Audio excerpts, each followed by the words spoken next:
Mag-ingat, mag-ingat. Ilang araw na lang, national examination na dito sa Japan.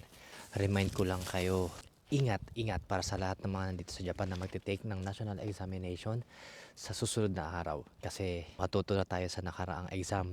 At ang balita ko, madami daw na disqualified sa JLPT exam ngayong araw.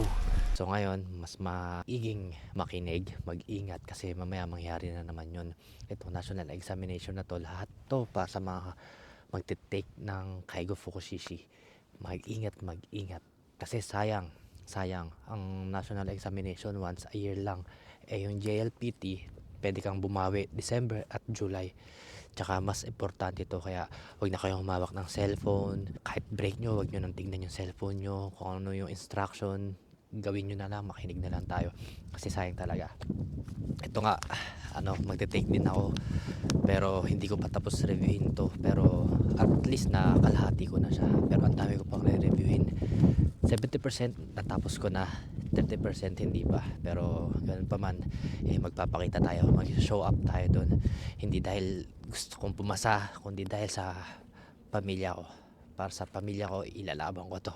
At pag nakapasa tayo, ayun, doon napapasok yung sarili kong pangarap. Pero ito, pangarap ko to para sa pamilya ko. Pangarap ko rin to para sa mga taong sumusuporta sa akin.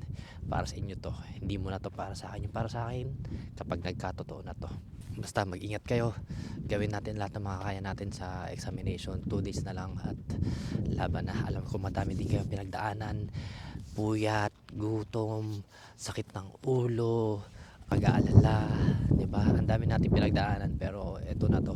Ako hindi ako 100% na handa pero sabi ko nga ilalaban ko to para sa mga taong nakapaligid at naniniwala sa akin. So yun lang, tayo, mag-iingat. Gawin natin lahat ng mga kaya natin. Kung di man tayo makapasa, meron pang susunod na taon. Pero kung ngayon pa lang kaya na natin ipasa, gawin na natin.